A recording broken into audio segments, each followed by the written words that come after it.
Eu não sei de que você está falando. Posso... Mas ninguém está falando de praia, que é uma praia só para si.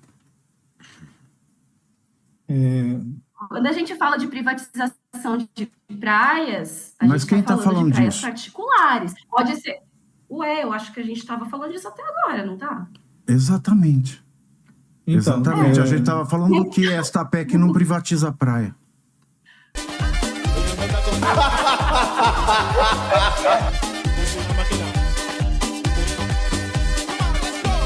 E pensar nesse exemplo pitoresco também, quase que bucólico, do vendedor de milho com seu carrinho na praia, que é bonito, o movimento comércio, você imagina todos esses vendedores com gás GLP abrindo fogo, ali fazendo seu milho na praia, qual é o malefício que isso não traz para o ambiente?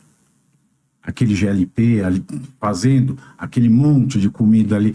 Então, tudo isso interfere, né? A gente não pode ficar refém de exemplos pitorescos e nem do crime que pode acontecer, porque no Brasil tudo acontece, tudo tem interesse. Até uma lei que muda a tomada, que a gente sempre usou para uma tomada de 3 pinos, deve ter interesse. Se a gente fazer qualquer lei no Brasil, para ela passar, tem algum interesse. Então, ninguém aqui é inocente de achar que não existe um interesse, uma tentativa de aprovar dessa PEC. Os pequenos ocupantes, os pequenos aforados, né, eles vão adquirir a propriedade através de empréstimos de grandes empreiteiras. Isso pode acontecer, mas a questão é que a grande empreiteira ela vai ter que respeitar a legislação ambiental, a não ser que se mude a legislação ambiental, porque do jeito que ela está hoje, não dá para criar esses grandes espigões como era possível no passado. A legislação ela é mais moderna. Agora, se for mudar a legislação para que se permita de novo a construção desses arranha-céus horrorosos na beira da praia, aí nós temos um problema, mas isso sempre é possível a qualquer momento, até mesmo uma lei ordinária que permita o aforado ou aquele que ocupa a edificar de maneira prejudicial à iluminação, seja lá o que for. A Daís quer falar? O professor Turra também estava levantando a mãozinha. Quer ir primeiro, Turra? Não, vai você, depois eu falo na sequência. Tá bom. Tá bem. Bom, tem, sim, acho que o que, né, quem estuda está mais próximo ali do Congresso Nacional, acompanhando as tramitações, né, dos projetos de lei, PECs e tantas outras modalidades, né, existem pessoas muito sérias que fazem as análises de contexto, né? No caso da PEC, as análises de contexto sempre vinculam ela com o setor hoteleiro. Então, sim, especulação imobiliária. Por várias razões, né? Inclusive, a gente fazendo um mapeamento do que tramita no Congresso hoje, nós podemos chamar a PEC do Grande Plano A, né, que facilita a especulação imobiliária. Depois tem outros planos menores, como o PL que eu citei, que vai aparecer logo mais, possivelmente, que é o de transformar 10% de municípios em áreas de interesses políticos, áreas de interesse turístico. Depois tem outros projetos que vão na linha das unidades de conservação, tão importantes que são as unidades de conservação, né? Vários projetos que visam recategorizar reservas extrativistas para a APA ou para alguma outra modalidade de unidade de conservação mais flexível e menos protegida. Tem até propostas para se desafetar as ilhas da Costa Verde, né, para ter exploração turística lá, uma área que tem a usina nuclear de Angra, perigosíssima para navegação, né? Por isso ela tem uma razão de ser uma unidade de conservação tão restrita, entre outras possibilidades. Bom, eu acho que essas pessoas que estão querendo criar Cancún brasileira, ou chame do que quiser, praia particular, qualquer outra coisa assim, elas não estão muito preocupadas, professor Edmo, não acho que elas estão tão preocupadas em não ter daqui a 10 anos. Eu acho que elas estão muito mais preocupadas com se satisfazer agora, inclusive egoicamente agora. Nós somos um país colonizado, esse país foi forjado na colonização, e esse aspecto é, infelizmente, cultural e continua existindo até hoje. Então, nós estamos falando de uma área que, a princípio, a gente tem uma abordagem em relação ao lazer, ao turismo, ao turismo visual, né? Um lugar agradável de se estar. E por isso se paga Fora e Laudeme, porque pessoas moram em lugares de privilégio, né? É um privilégio estar ali, você tem que custear estar ali. Mas o peixe que você come na praia, ele é pescado por alguém. O carrinho de milho, o milho que você consome, ele é feito realmente por alguém. Sim, tudo tem um impacto, mas tem impactos que são cavalares, tem impactos que são inofensivos. Tem pessoas que cuidam dos seus hotéis. Quando você se hospeda na praia, tem pessoas que estão indo limpar o seu quarto, o quarto que você dorme, lavar o seu banheiro, te trazer conforto. Quando você acorda num hotel, num resort na praia, alguém já acordou muito mais cedo e preparou o seu café da manhã. Então, tem uma dinâmica que acontece no litoral que é ocupada muitas vezes por povos e comunidades tradicionais e que perdem a sua tradicionalidade se há uma interferência no modo de vida desse grupo. A gente não está falando simplesmente de praias urbanas. Eu fui moradora de Santos muitos anos. Eu sei que a Ponta da Praia, o bairro Ponta da Praia, lá em Santos, daqui a 50 anos é previsto que ele não exista mais por conta do aumento do nível do mar, mas não é apenas disso que a gente está falando. A gente está falando de áreas que têm um valor ecológico, biológico importantíssimo, que se houver algum tipo se elas forem afetadas de alguma forma negativamente, o impacto ele se desdobra em muitos níveis, e nós temos visto isso nos últimos anos. Por exemplo, quando se começa a vir, né, as poeiras descendo do estado do Amazonas para o interior do Brasil, chuvas colossais que não existiam antes, né, como a gente está vendo no Rio Grande do Sul agora, frios anormais, calores anormais, essas mudanças na nossa dinâmica de vida, né, isso tudo tem uma razão de ser, e vem de um desequilíbrio ecossistêmico causado pelas mudanças climáticas. Isso se agrava mais ainda quando você está falando de populações vulneráveis. Então, todo o processo de especulação imobiliária, historicamente, no Brasil, são dados históricos, ele vai jogando as populações mais vulneráveis para canto. Então, pessoas que moram em áreas de risco, elas não estão lá porque querem. Elas foram provavelmente jogadas ali, ou era o único lugar que era possível morar, que dentro do seu poder aquisitivo era possível viver.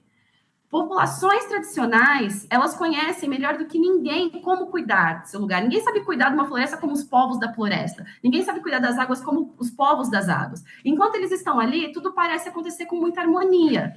Quando se vê esses processos de interferência externa e muda-se toda uma dinâmica de vida, essas pessoas passam, por exemplo, a não poder pescar, elas passam a não poder consumir o próprio pescado. Isso sem contar desastres que acontecem. Desculpa, mas tem muitos indígenas brasileiros que sobreviveram com queimada de terra. Queima a planta e sai itinerante. Aí depois a terra não serve mais para nada. Desculpa, eu não entendi. A gente tem muitos exemplos. Os povos originários brasileiros, eles eram muito itinerantes. Eles usavam a técnica de plantar, queimar, para dar aquela tunada na terra, e depois a terra não servia mais e ia para outros lugares. Conclui seu raciocínio, que você foi interrompido, e depois aí o colega complementa. Beleza, né? Obrigada.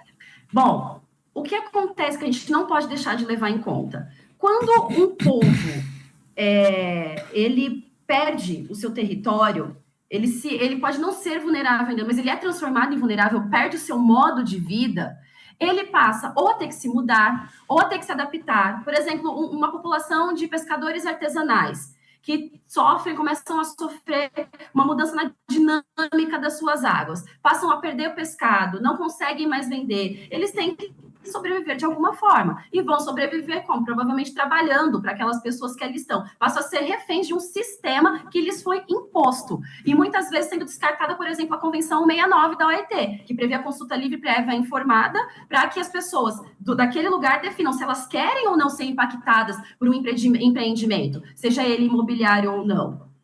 Outras situações, que é muito corriqueira, que era o que eu dizia, quando você tem a instalação de um condomínio, é batata. Quando você começa a instalar um condomínio, que começa a puxar água, daí um pouquinho vai ter problema com o recurso hídrico de uma comunidade que mora ali em volta, que começa a perder o acesso à água potável. Essa é a primeira coisa que acontece quando se instala, né, várias casas no lugar que antes não tinha, que as pessoas viviam com uma dinâmica adequada. Outras situações é a exploração, por exemplo, de carcinicultura, cultivo de camarão, entre outras tão graves, tão danosas a manguezais e outros ecossistemas, que se tem um desastre, ela vai mudar toda a dinâmica ao redor. Então, nós temos que olhar para essa PEC com muitas camadas, não só a econômica, mas principalmente a social. E a gente sabe que na hora que der ruim, vai estourar a corda mais fraca, o lado mais fraco da corda. E aí são pessoas que, infelizmente, não têm acesso, talvez, a tanto conhecimento, não conseguem acessar uma defensoria pública, talvez, não conseguem se defender a tempo do estrago ser causado.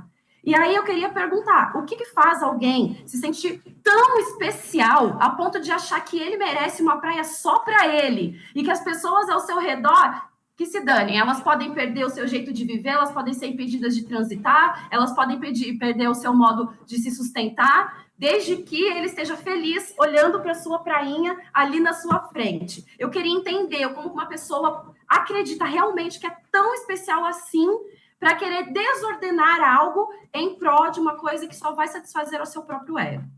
Eu não sei de que você está falando. Mas ninguém está falando de praia, que é uma praia só para si. Quando a gente fala de privatização de praias, mas quem está falando de praias disso? Particulares. Pode ser. Eu acho que a gente estava falando disso até agora, não tá?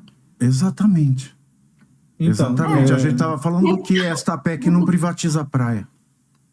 A PEC não vai encher de muro as praias, ela vai impedir o acesso às praias. Por consequência, estaremos assistindo a um processo de privatização. Por que ela vai impedir o acesso às praias?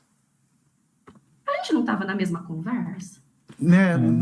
Sim. Tava com a palavra, você né? que acha que não acha que não tá. Então vamos lá. Vai lá, Turra. Turra, Posso? fale. Estava esperando quietinho aqui. Vamos lá, minha vamos. vez. Joga ele pra tela inteira. Maravilha, vai ficar bem grande aí. É. Eu acho que tem alguns pontos importantes, né? Eu acho muito legal, assim, poxa, tá aqui, né?